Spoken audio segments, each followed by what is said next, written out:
Judge Alcott's gavel strikes the block with finality. Motion granted. The court will allow Mr. Wright additional time to review the medical records. My stomach sinks again. The fifth delay in the 8 months since my mother's death, I grip the edge of the table until my knuckles whiten, watching my father lean toward his attorney.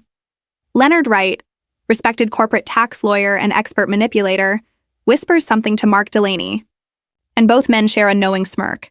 My pulse pounds in my ears. Sweat gathers along my hairline despite the courtroom's icy air. That familiar tightness returns to my chest, making each breath feel shallower than the last.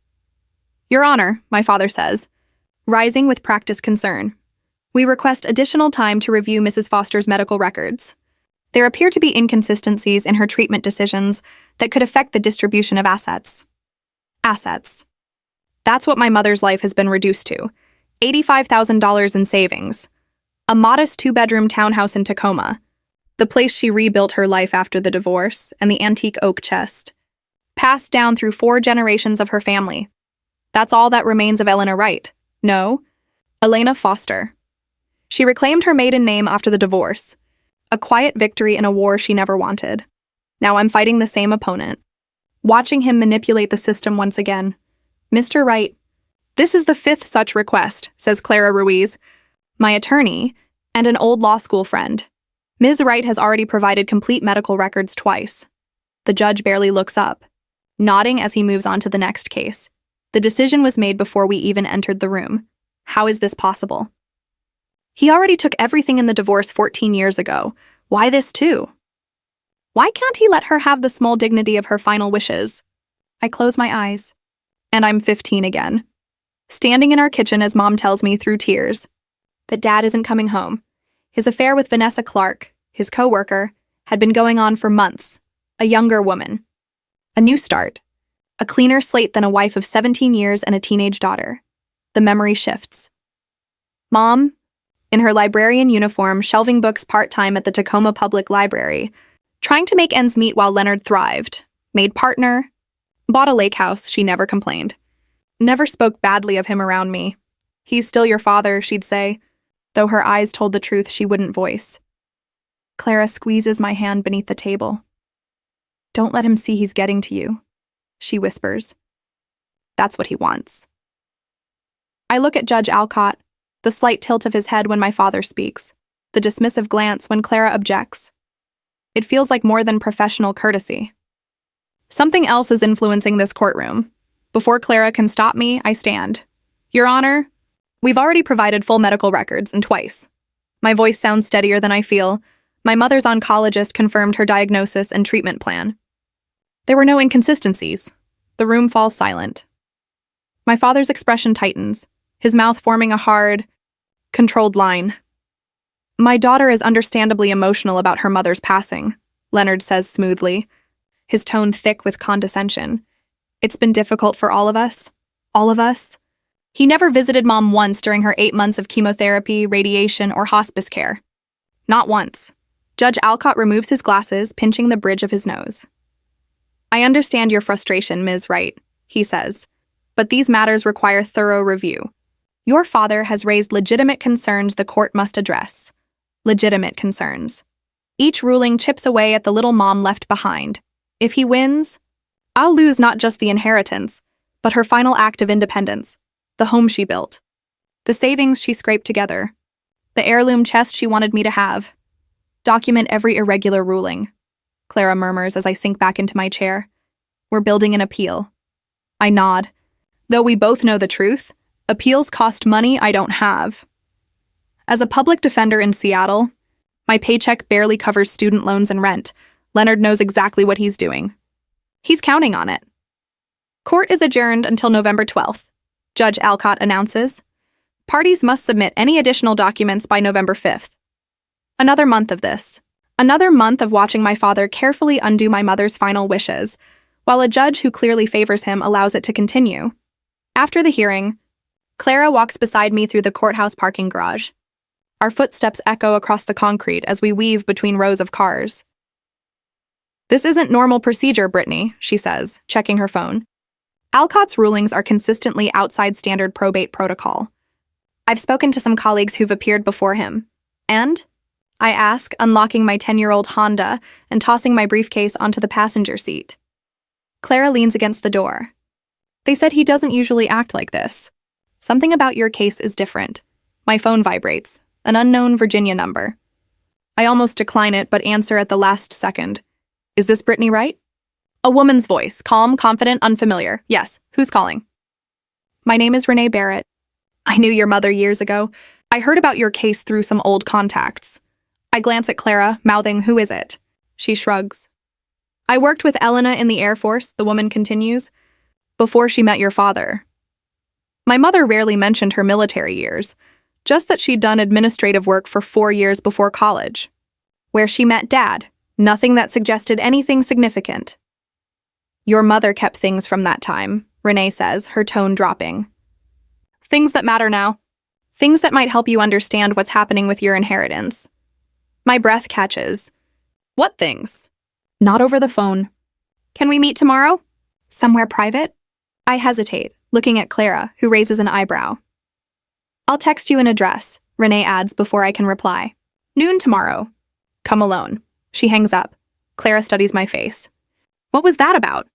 I stare at the phone, unsure whether to trust this stranger, or keep fighting a battle that feels increasingly fixed against me. Maybe nothing, I say finally. Maybe everything. I think about my mother's final days, how she made me promise to fight for what was rightfully hers. How she gripped my hand and whispered, "Don't let him take this too, Brittany. Promise me." My mother deserved better, I tell Clara, feeling new determination harden inside me. I won't let them erase her. The next day, sunlight filters through the cafe windows, casting long shadows across the worn wooden table. I arrive 15 minutes early, scanning every face that enters. I have no idea what to expect from a woman claiming to hold secrets about my mother. At exactly noon, Renee Barrett walks in. Mid-50s, dark hair streaked with silver tied neatly back. Sharp gray eyes that seem to miss nothing. She doesn't pause to look around. She walks straight to my table and extends her hand. Brittany Wright. Not a question. Her handshake is firm and deliberate. You knew my mother. Also not a question. She sits, orders black coffee, and waits until we're alone again. Her hands stay flat on the table, steady and precise. Your mother was USAF Signals Intelligence in the late 90s, she says quietly. Assigned to Operation Blue Harbor, not the librarian story your father spread after the divorce. My coffee cup stops halfway to my lips. That can't be right. Mom worked office jobs before college. That was her cover, Renee replies.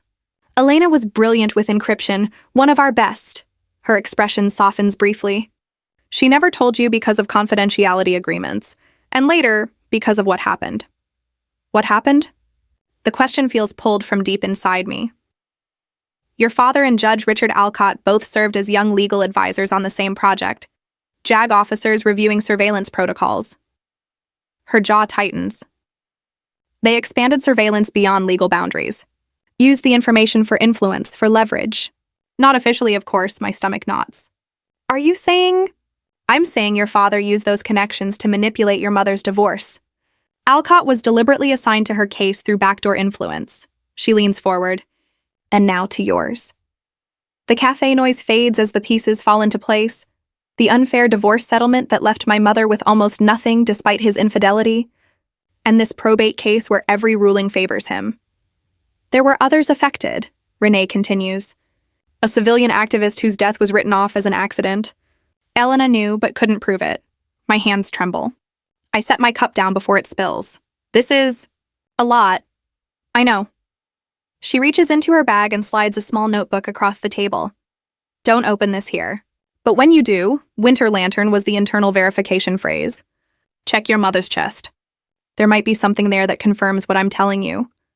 The world shifts around me. Mom's calm endurance during the divorce, it wasn't weakness. It was protection. She never fought Dad's lies about her past or challenged the unfair settlement, because she knew what he and his circle were capable of. Was my mother being blackmailed? I ask quietly. Renee's expression answers before her words do.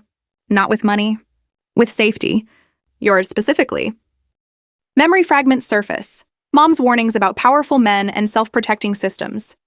I'd dismissed them as post-divorce bitterness. Now they sound like warnings. I force myself to think like an investigator, not a daughter, or a public defender. I need evidence, I say. Not just a story, Renee nods approvingly. That's the right mindset. My perspective shifts. This isn't just an inheritance case. It's about keeping buried secrets hidden. That's why my father wants my mother's belongings so badly.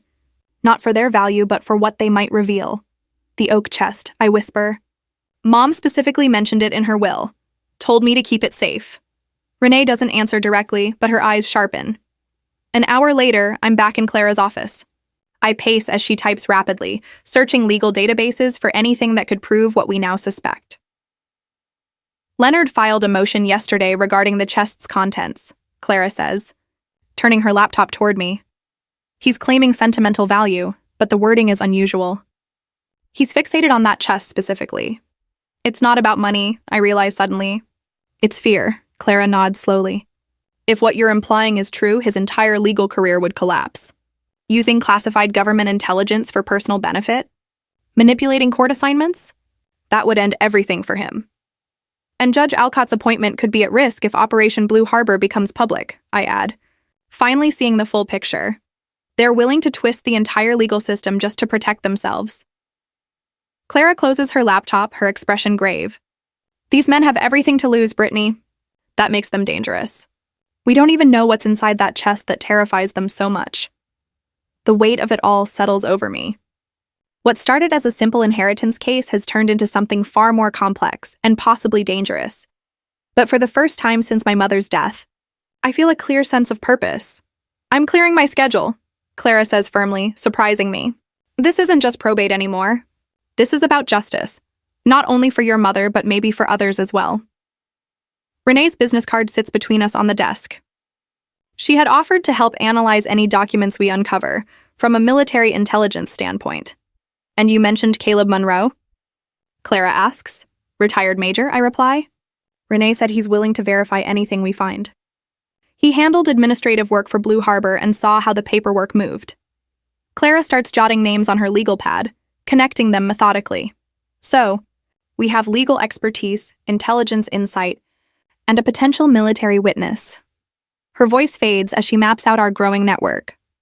Looking at the pattern, another thought hits me. Mom built this safety net before she died, I whisper. Renee reached out too fast after the case started. Mom must have left instructions, backup plans. My throat tightens. She knew they'd come for her things after she was gone. Clara reaches across the desk, giving my hand a steady squeeze. Then let's make sure her planning wasn't in vain. I nod. My mother's final words echoing in my mind. Don't let him take this too, Brittany. Promise me, I promise. I whisper softly, too quiet for Clara to hear. That night, I run my fingers over the intricate rose carvings on Mom's oak chest, remembering a birthday card she'd given me 3 years ago. The faded message inside read, "Always look beneath the roses where true beauty hides." Back then, I thought it was just another one of her poetic sayings, but as my nail catches on a small gap where the wood doesn't quite align, I press gently on one of the roses and hear a faint click. No way. I whisper into the empty room.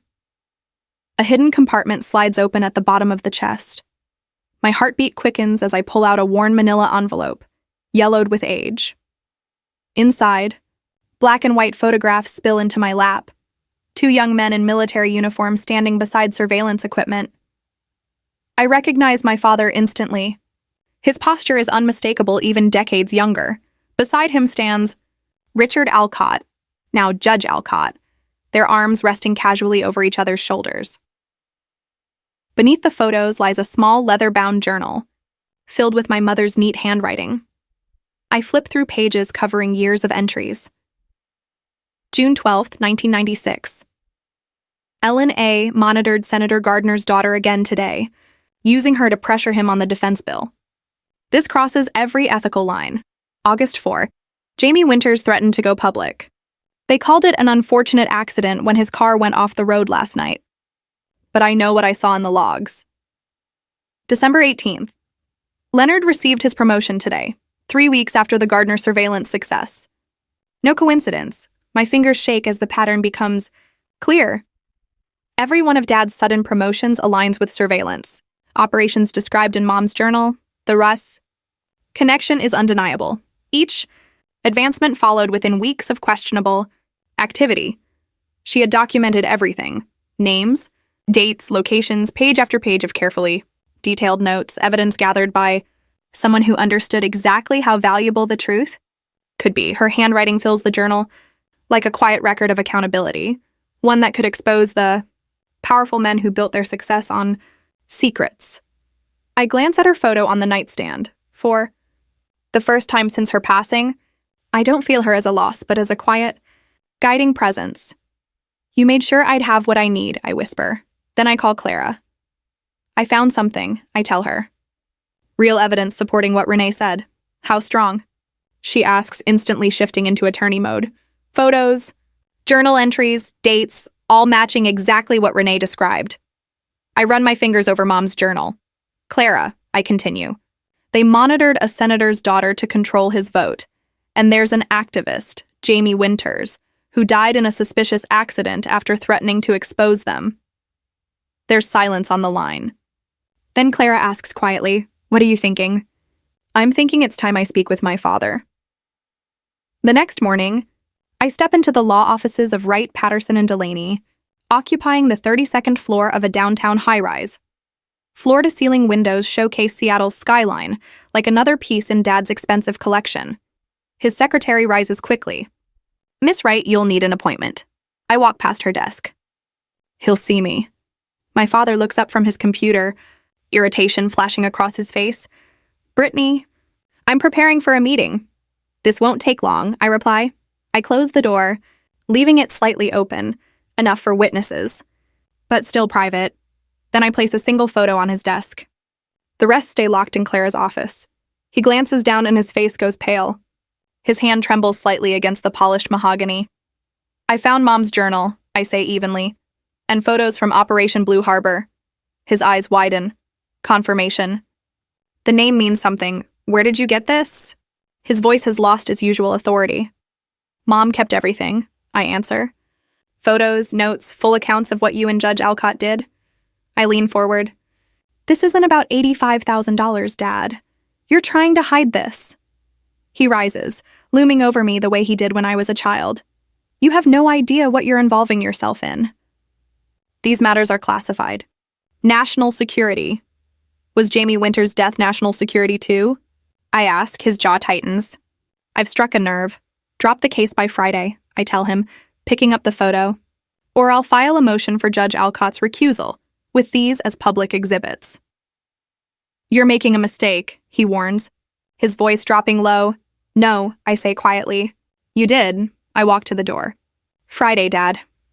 As I leave, I can feel his stare burning into my back.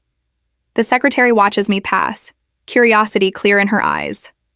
Inside the elevator, I finally exhale. My hands shake as adrenaline fades. For the first time in this fight, I have the advantage. That evening, Clara replays the recording from the phone hidden in my pocket. "You stood your ground perfectly," she says with a small smile. "Your voice didn't waver once." We sit in her apartment, surrounded by takeout containers. Renee studies Mom's journal, nodding occasionally. "Your mother documented everything," she confirms. The dates match exactly. The Gardner surveillance. Jamie's accident. Even this note about the security clearance change, it all lines up. My phone buzzes. A text from Caleb Monroe, the retired major Renee connected me with. "Just reviewed the evidence." Matches what I witnessed.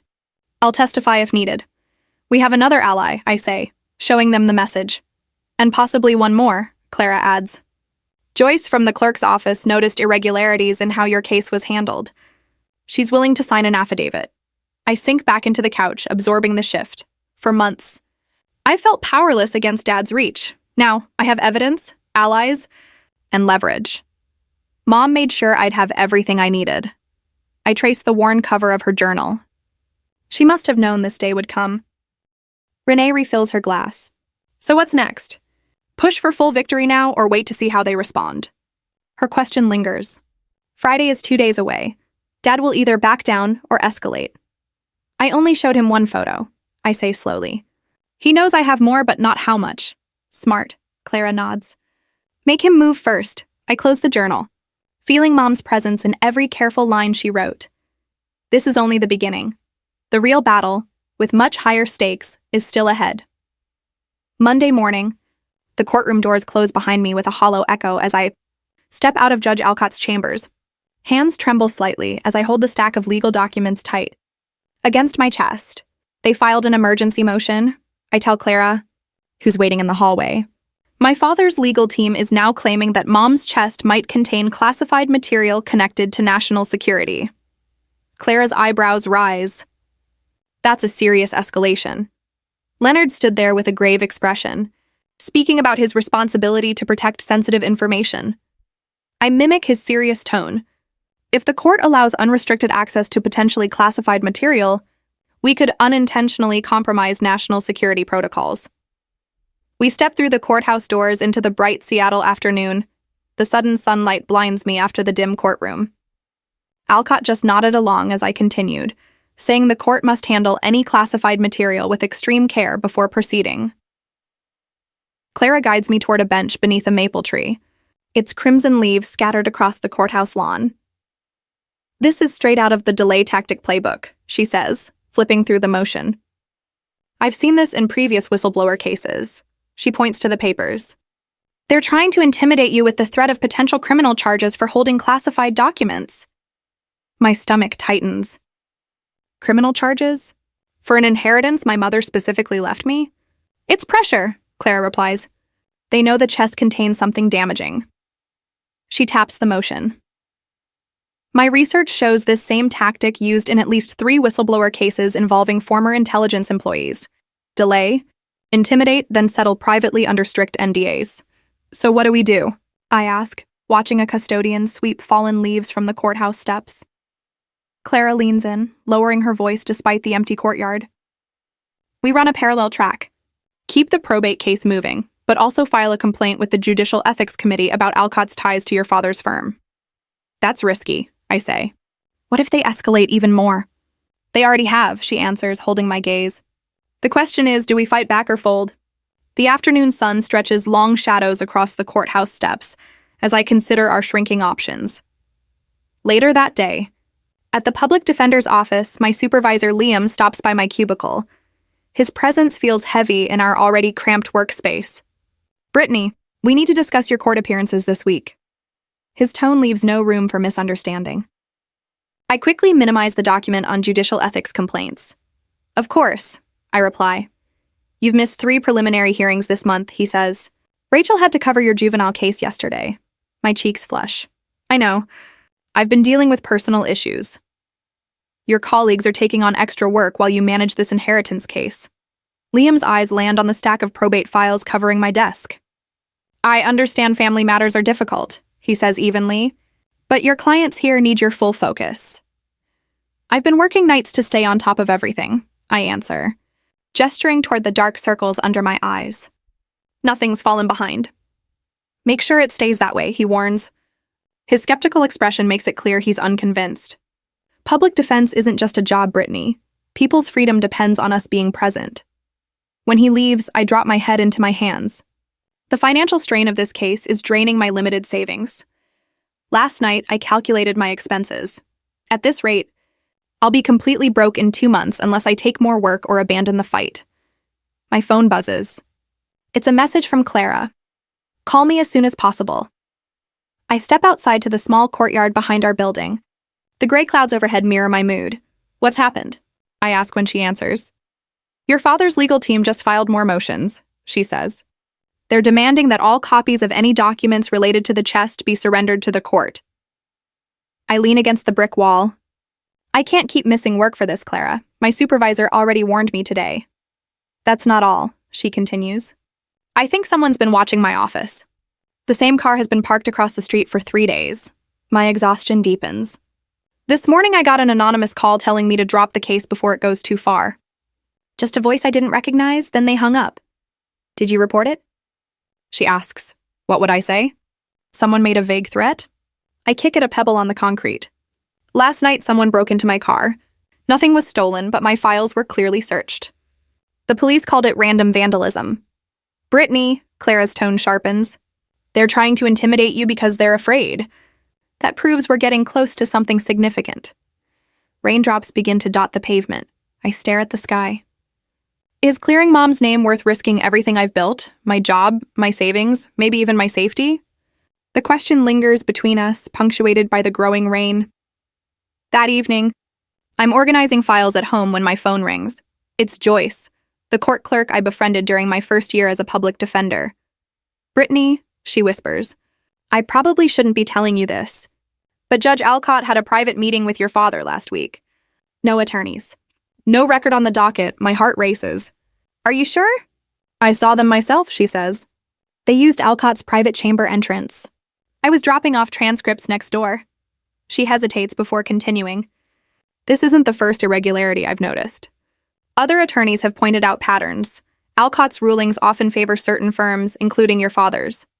I grab a notepad. Joyce, this could be crucial. Ex parte communication is a serious ethics violation. There's more, she says quietly. I overheard a conversation between Alcott's clerk and your father's assistant. Apparently, Leonard's firm manages all of Alcott's personal tax filings, and has for years. The pieces fall into place. That's a direct conflict of interest. I have to go, Joyce says suddenly. Be careful, Brittany. This goes beyond your mother's case. I've seen similar patterns in at least 6 other rulings Alcott handled this year. After hanging up, I sit frozen, processing what I've just heard. This isn't just about my mother. It points to a larger pattern of judicial misconduct, one that may have harmed others who never had the means to fight back. I call Clara immediately. We need to meet in person, not over the phone. An hour later, we sit in her office with the blinds drawn. She's already swept for listening devices. It might seem excessive, but after recent events, it feels necessary. Joyce confirmed Alcott met privately with my father, I tell her. And Leonard's firm handles his taxes. Clara nods slowly. That explains the pattern I've been seeing in Alcott's rulings. This runs deeper than we thought. This isn't just about Mom anymore, I reply. Determination replacing my earlier uncertainty. It's about everyone they've hurt through this corruption. For the next 2 hours, we work through our strategy. We'll continue the probate case while preparing a formal judicial complaint using Joyce's evidence. The ethics violations will give us leverage without revealing what we know. About the classified material, at least not yet. We have to move fast, Clara warns. Your father's pushing for immediate possession of the chest. The urgency suggests whatever's inside might be time-sensitive. I nod, feeling steadier than I have in weeks. I've already moved the key documents to a secure bank vault. Copies are with trusted friends, just in case. Rain pounds against the windows as we finalize our plan. The road ahead remains dangerous, but for the first time, I feel like we have a real chance. They're getting desperate, I tell Clara as I grab my coat.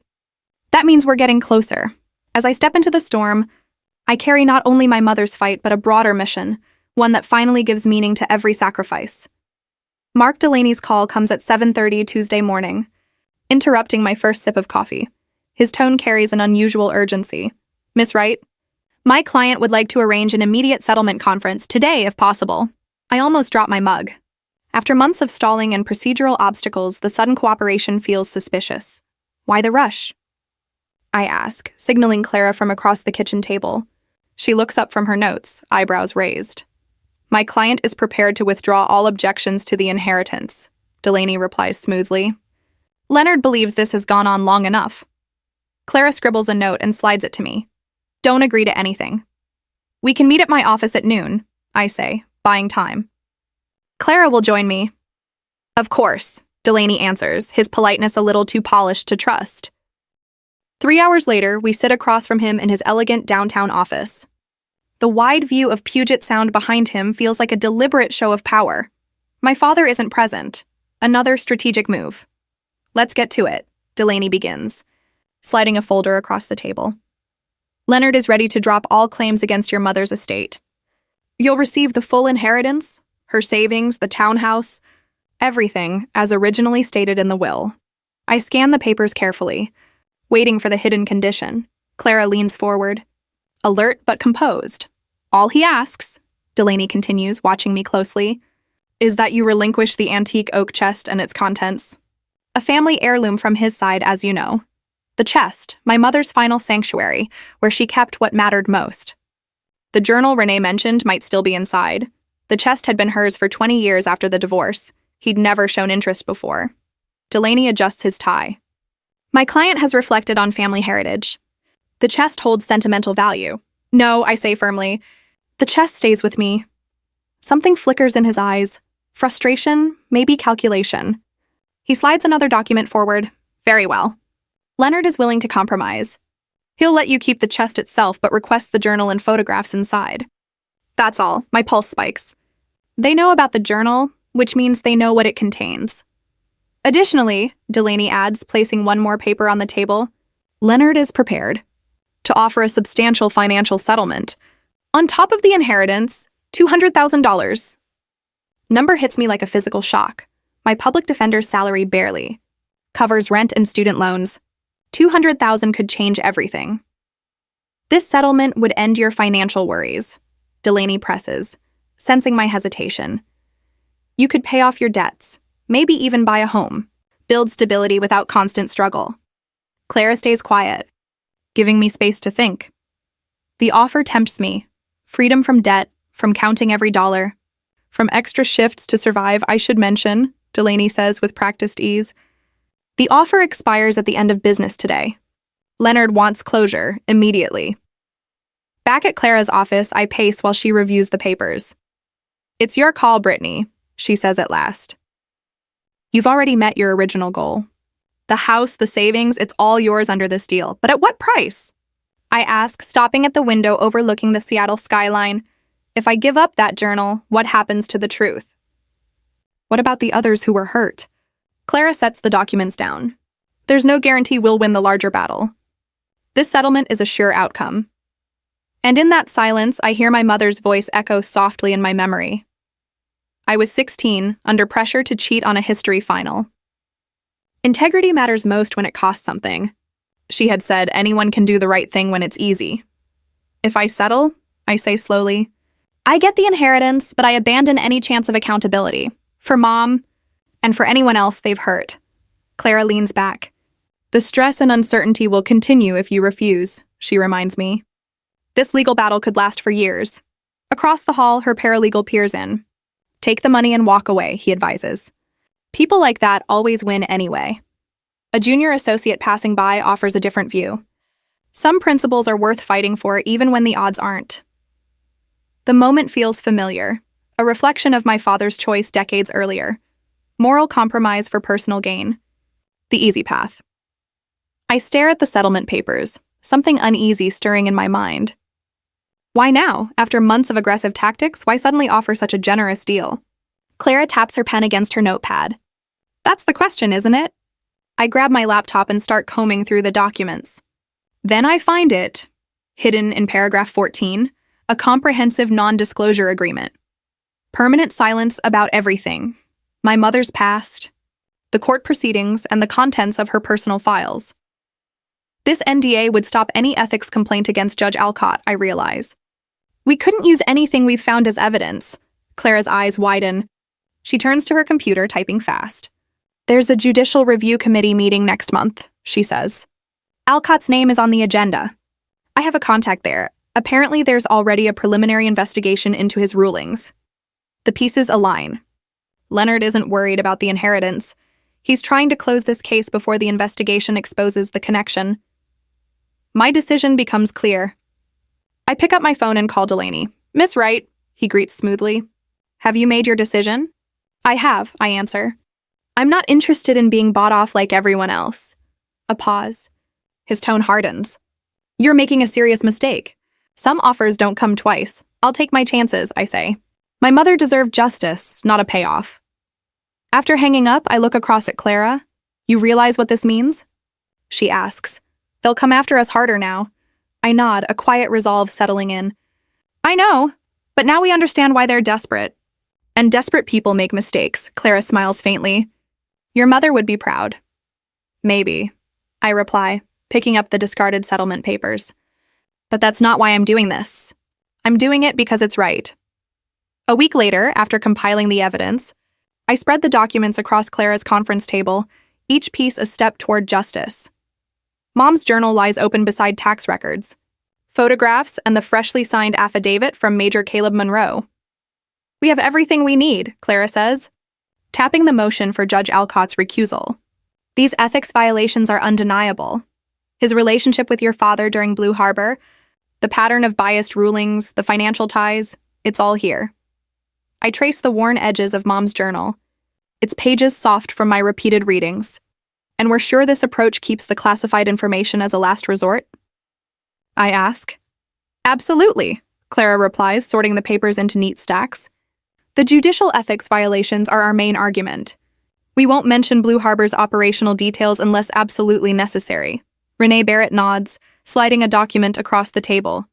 "I've prepared a context brief explaining Blue Harbor's structure without breaching any security protocols. It establishes the link without exposing classified material." "I've also requested an accelerated court date," Clara adds. "Every extra day gives them more time to tamper with evidence." Major Caleb Monroe, silver-haired, posture still upright despite retirement, reviews his affidavit one final time. "I've verified the key points from Elena's journal," he confirms. "The meetings between Leonard and Alcott during the project, their unauthorized use of surveillance data, everything that matters." Clara looks up. "Then let's shape the public narrative." "Judicial ethics violation. Plain and simple," Clara says, opening a presentation on her laptop. "No classified details, just a judge who failed to disclose major conflicts of interest." I stand, rehearsing the composed responses we've practiced for hours. When Judge Sandoval asks about their relationship, I'll explain that my father and Judge Alcott worked together on a government contract, maintained financial ties, and intentionally hid that connection. Clara nods, satisfied. Perfect. Direct, factual, and persuasive. The office door swings open suddenly. My father stands in the doorway, and for a moment, I can't speak. Leonard Wright, usually immaculate, looks disheveled. His tie hangs loose, he's thinner, and dark circles shadow his eyes. "You have no idea what you're risking," he says, ignoring everyone else. "This needs to stop now, Brittany." Clara steps forward firmly. "Mr. Wright, you're not welcome here. Any communication must go through official channels." He doesn't respond to her. His gaze stays fixed on me.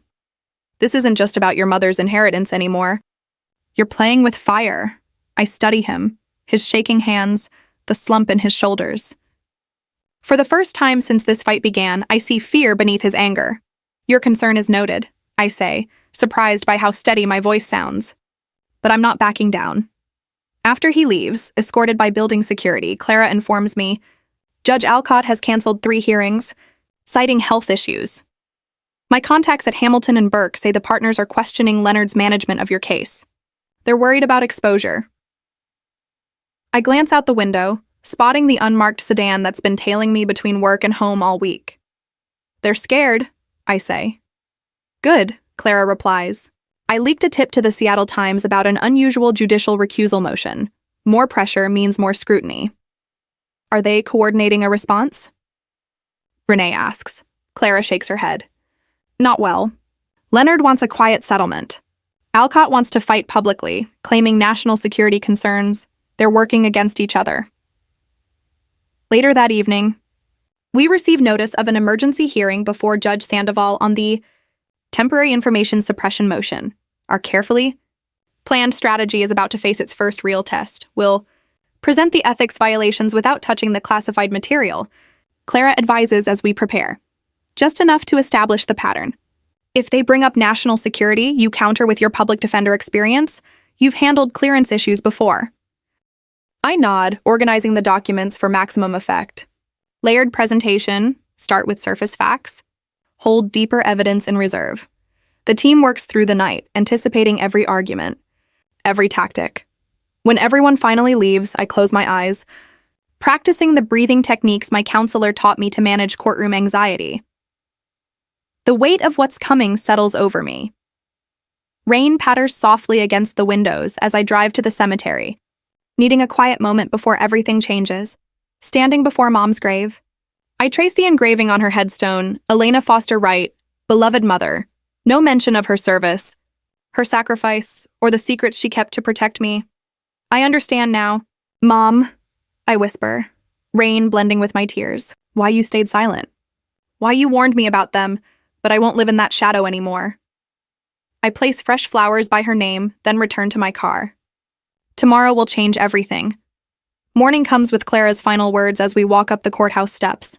Once we present this in open court, there's no going back, she warns. The fallout will be serious. I touch the locket around my neck, the only photo of Mom and me that survived my father's purge after the divorce. Mom spent years silenced by fear, I say, straightening my posture. I won't be. Their attorney approaches, offering settlement papers. I don't even glance at them. Clara stands beside me, Renee and Caleb just behind, silent but steady. The documents we've built over months are secured in my briefcase, each page a piece of the truth we've worked to uncover. I inhale deeply, feeling calm as we climb the courthouse steps. Across the street, the unmarked car waits. My father's Mercedes pulls up to the curb. Judge Alcott's reputation, my father's career, decades of manipulation, all hang on today's hearing. For the first time since this began, I feel no fear, no hesitation. For the first time, I tell Clara as we reach the doors. I'm not afraid of them anymore. Inside, the courtroom hums with activity. Lawyers gathered in small groups, waiting for their cases on Judge Sandoval's packed calendar. I sit beside Clara, back straight against the hard wooden bench, eyes fixed on the door. My heartbeat is steady. No longer racing with anxiety like in earlier hearings, but calm, steady like someone who knows exactly what's coming. Are you ready? Clara whispers, arranging our files neatly across the table. I nod, eyes fixed on the courtroom door as my father walks in beside Mark Delaney. Leonard's usual confident stride seems smaller today, his shoulders tight beneath his tailored suit. He glances my way, and his expression hardens the moment he notices how composed I am. What's she planning? I hear him mutter to Delaney as they take their seats at the opposing table. The bailiff calls the room to order just as Judge Mara Sandoval enters. She's in her 50s. With silver-streaked hair and reading glasses resting low on her nose, known for her precision and fairness, exactly what we need today. I understand there are several motions before the court, Judge Sandoval begins, sorting through the stack of documents before her, including a last-minute filing from the respondent's counsel. Delaney stands smoothly. Your Honor, due to the sensitive nature of the allegations raised in Miss Wright's recusal motion, we've filed a motion to seal these proceedings on national security grounds. A low murmur runs through the other attorneys in the gallery. Judge Sandoval raises an eyebrow, reviewing the documents in silence, taking her time. I watch Leonard fidget with his gold cufflinks, a nervous tic I've known since childhood. He leans toward Delaney, whispering something quickly. Delaney nods but doesn't look at him. Miss Ruiz, the judge says finally, you may proceed with your argument regarding the recusal motion. Clara stands, her tone clear and composed. Thank you, Your Honor. This recusal motion addresses specific ethical violations that have compromised the fairness of these proceedings. Delaney rises abruptly. Your Honor, these claims involve matters of national security and should not be discussed in open court. Judge Sandoval peers over her glasses. Counselor, I understand your concern, but I'll need more detail. What part of this implicates national security without disclosing classified material? Clara meets my eyes for a brief second before continuing.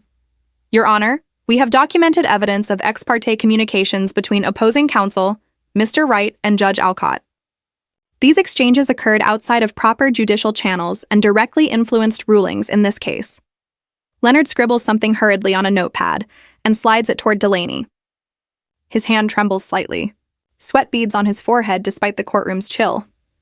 Furthermore, Clara continues, opening a folder, we've found that Judge Alcott has managed Mr. Wright's personal tax affairs for the past 3 years while presiding over this case. A clear, undisclosed conflict of interest. Judge Sandoval's expression tightens. Those are serious allegations. Ms. Ruiz. We have full documentation, Your Honor, Clara replies, sliding the folder forward.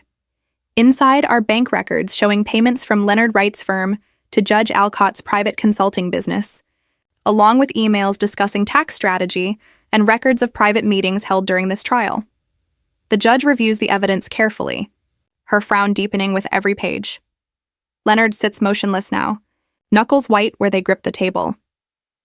The court will hear the full recusal motion without sealing the record, Judge Sandoval declares, Mr. Delaney, your motion to seal is denied. Please inform Judge Alcott that his presence is required. A court officer leaves to retrieve him. The room falls into an uneasy silence as minutes stretch on. Other attorneys watch openly, curiosity replacing courtroom decorum. Finally, the door opens.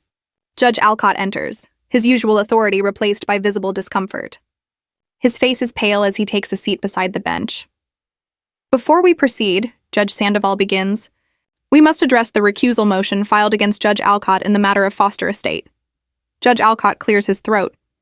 While I see no direct conflict of interest that would warrant my recusal, I stand, my chair scraping lightly against the floor. Winter lantern. Blue Harbor. 4 simple words. They fall into the courtroom like stones into still water, sending ripples of silence across the room until every eye turns to me. Leonard half rises, panic flashing briefly across his face before he forces composure. Judge Alcott freezes, his fingers clenching hard around the armrest of his chair. Your Honor, I continue, keeping my voice steady. My mother documented everything before her death. She served in signals intelligence, not as an office clerk. As my father always claimed, Miss Wright, Delaney interrupts, this is highly inappropriate. Your Honor, I say, ignoring him and addressing Judge Sandoval directly. I'm prepared to submit this evidence to the Judicial Ethics Committee if necessary. But I believe Judge Alcott already knows exactly what these documents contain. A man rises from the back of the courtroom, Caleb Monroe, dressed sharply in a suit, his military posture unmistakable even in civilian clothes. Your Honor, he says, I'm Major Caleb Monroe, retired. I was a commissioned officer present during Operation Blue Harbor. I can confirm the authenticity of the documents Miss Wright mentioned. The courtroom goes completely still. Every attorney understands the gravity of what's unfolding, even without knowing all the details. Court staff exchange uneasy glances. This is no longer a routine probate dispute. It's something that will be discussed in legal circles for months. I meet my father's gaze across the room. We're not here to endanger national security, I say calmly. We're here to seek justice for my mother, whose final wishes have been blocked through improper influence. Judge Alcott stares down at his hands for several moments before speaking. This court grants the motion for recusal, he says finally. I hereby recuse myself from all matters related to the estate of Elena Foster and order this case reassigned to Judge Mara Sandoval. The court clerk pauses briefly, her fingers frozen over the keyboard before resuming. Leonard leans back, the fight visibly leaving him. Your Honor, Delaney interjects. We request a short recess to reassess our position in light of these new developments. Judge Sandoval nods. The court will recess for 30 minutes. As the room empties, Leonard approaches me in the aisle, his voice low enough for only me to hear. You have no idea what you're doing, he whispers, his tone edged with desperation. I meet his eyes that mirror my own. I know exactly what I'm doing, I reply. Drop the case, issue a public apology for questioning Mom's competence. And this goes no further. He studies my face, perhaps searching for the daughter who once sought his approval, who believed he could do no wrong. But what he finds instead is my mother's quiet determination reflected back at him. You're making a mistake, he says, though the words sound hollow now. No, Dad, I answer softly. The mistake was assuming Mom wouldn't protect herself. She knew you'd come after her estate, and she prepared for it. The new power dynamic settles between us like an invisible shift in the air. For the first time, I watch my father back down. Later that afternoon, Delaney files a notice of voluntary dismissal. We appear before Judge Sandoval as she reviews the case history, her tone careful but firm. I see multiple procedural irregularities in the previous hearings, she says, flipping through the file. Given the voluntary dismissal and my review of the original will and medical records, this court finds that Elena Foster was of sound mind when executing her will. The estate shall be distributed according to her wishes. Relief floods through me. 8 months of tension and of watching my mother's integrity questioned finally come to an end. Additionally, Judge Sandoval continues, Judge Alcott has formally recused himself from all cases involving the Wright and Foster families. Outside the courtroom, a reporter from a local legal paper approaches. Miss Wright, can I get a comment on this unusual case resolution? There are rumors about classified materials and possible judicial misconduct. This was about honoring my mother's wishes, I reply evenly. Nothing more. As the reporter moves on, the court clerk, Joyce, walks past carrying a stack of files. She pauses beside me. I filed an internal report about the previous hearings, she says quietly. What happened wasn't right. Clara squeezes my arm as we walk toward the elevator. We won. Completely. I nod, thinking of my father's public statement, released minutes earlier. I withdraw any suggestion that my former wife was impaired when creating her will. The elevator doors close, and for the first time since Mom's death, I allow myself to cry. Not from grief, but from release, her name, her dignity, her legacy, all preserved, her modest savings, the townhouse where I grew up, and the oak chest holding her journals and photos, all will remain with me, exactly as she intended. That evening, I stand in that townhouse, running my fingers over the carved lid of the chest that started everything. Inside are the documents that expose the truth. Operation names written in my mother's precise handwriting, evidence connecting Judge Alcott and Leonard through old military contracts, proof of a long association that should have been disclosed. We did it, Mom, I whisper into the quiet room. We did it. But the chest holds more than legal leverage. It holds her real story, the woman she was before she became my mother, before she met Leonard Wright. The medals she never displayed, the commendations she never mentioned, the life she once lived and then set aside. I close the lid gently. Tomorrow, I'll begin sorting through the pieces of her life. Tonight, I simply honor her, and the justice she finally received. 2 days later, a new letter arrives. The law firm's letterhead looks different, this time addressed to my father, not from him. I smooth the page on my kitchen counter, rereading the paragraph that begins, "Internal review of all cases handled by Leonard Wright." My finger traces the words pending investigation and professional conduct concerns. Judge Alcott's medical leave appeared in yesterday's court. Circular, the judicial review. Board's interest in his case history, especially those involving my father, wasn't mentioned publicly, but Renee's contacts confirmed it's underway. This morning, 3 other attorneys called me, each hesitantly describing similar patterns they'd noticed in Alcott's courtroom when Leonard appeared before him. Ms. Wright? A reporter's voicemail plays on speaker. We're doing a story on Judge Alcott's unexpected recusal. Most judges don't step down mid-case without explanation. Would you like to comment? I delete the message without responding. Some victories, I've learned, are best kept private. Clara shows up with coffee and a smile that could brighten Seattle's grayest day. Your mother built a flawless case from beyond the grave, she says, setting a cardboard tray on the counter. The evidence is meticulous. The timeline is exact. She always was thorough, I reply, taking the executor's release form from my bag. Look what arrived this morning. Full access to everything. No restrictions. The chest now rests in my living room, its brass gleaming in the afternoon light. No more court battles. No more delays. Everything my mother intended for me is finally, legally mine.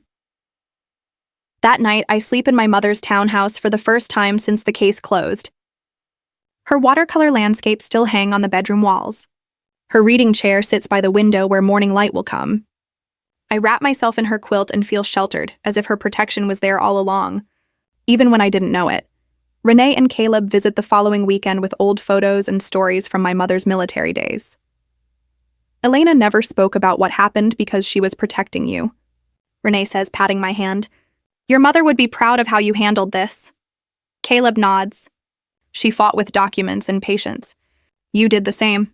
6 months pass in a blur of change. I continue my work as a public defender, but something fundamental has shifted. I stand taller in courtrooms now. I challenge improper rulings with precision instead of anger. When Judge Martinez tries to rush a questionable warrant, I cite 3 precedents and request full review, my voice steady and sure.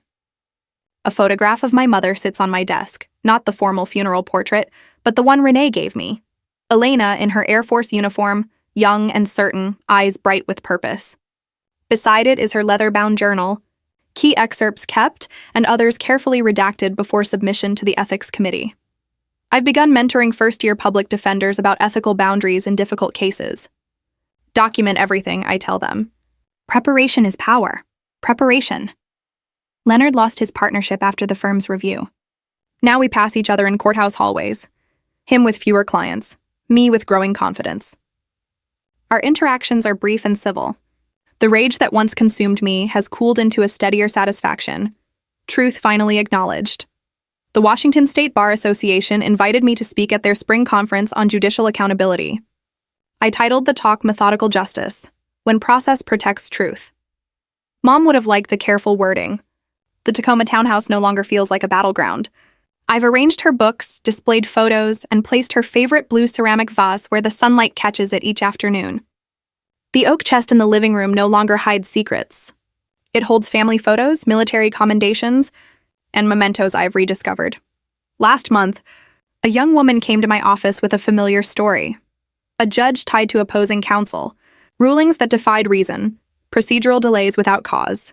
Instead of only sympathizing, I grabbed a new legal pad. Tell me every detail, I said. We're going to document the pattern. I taught her how to file for judicial review, how to request specific records with properly worded motions, and how to build a case methodically rather than react emotionally. Sometimes justice needs patience and preparation, I told her, hearing my mother's advice in my own words. The Elena Foster Integrity Fund launched with $35,000 from my inheritance. Its mission: provide legal resources to people facing judicial bias. The fund has already helped expose 3 cases of misconduct. Next year, we hope to expand and maybe start a guest lecture series for law students about ethical practice. Today, I place fresh flowers on my mother's grave. The autumn wind rustles oak leaves as I tell her about the fund's progress, the cases we're supporting, and my plan to approach Seattle University's law program about a workshop series. You taught me that some words are most powerful when saved for the right moment, I say, adjusting the flowers against her headstone. I think of all she hid to protect me and all she documented to empower me when it mattered. The wind lifts my hair as I stand to leave. I gather my final words for her. Justice isn't always about exposing everything. Sometimes it's about knowing precisely when and how to use the truth,